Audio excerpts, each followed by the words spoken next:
महोदय, देश की 1/4 आबादी SC ST 25% ज्यादा बड़े समाज के साथ जब जुल्म जाति अन्य अत्याचार होता है, उनकी हत्याएं होती है, उनकी बहनों का रेप होता है, उनको मारा जाता है, जलाया जाता है, उनके घरों को फूका जाता है, तब इस सदन में चर्चा क्यों नहीं होती? ये सदन क्यों नहीं सुनना चाहता? SC ST OBC के अन्याय की आवाज क्यों नहीं सुनना चाहता? कितनी चर्चाएं होती है।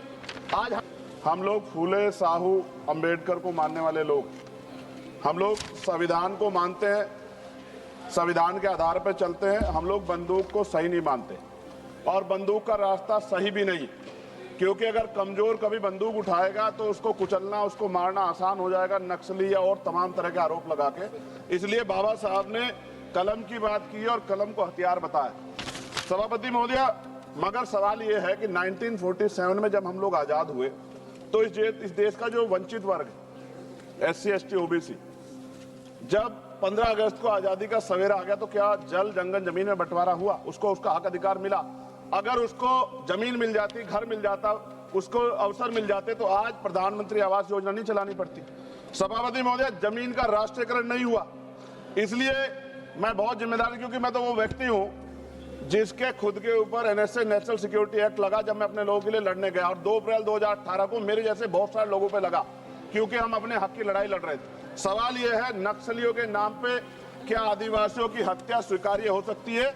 हम लोग इसका विरोध करते हैं। हमारा स्टैंड है, हम नक्सलवाद के समर्थक नहीं है, लेकिन आदिवासियों को नक्सली कहकर उनकी हत्या नहीं होनी चाहिए। सभापति महोदय, देश की 1/4 आबादी SC ST 25% ज्यादा बड़े समाज के साथ जब जुल्म जाति अन्य अत्याचार होता है, उनकी हत्याएं होती है, उनकी बहनों का रेप होता है, उनको मारा जाता है, जलाया जाता है, उनके घरों को फूका जाता है, तब इस सदन में चर्चा क्यों नहीं होती?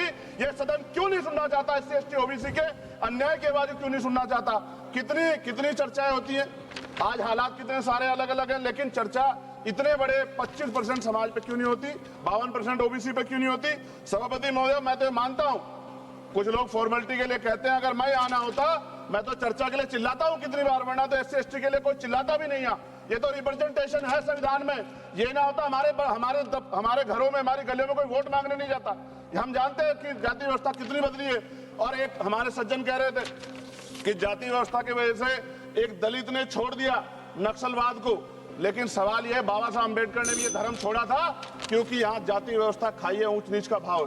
सभापति महोदय, हमारे सम्मानित एक भाजपा के सांसद जवाब दे रहे थे बड़ी चिंता के साथ। सभापति, बहुत इंपॉर्टेंट है, आप सुनिए, बहुत इंपॉर्टेंट है ये।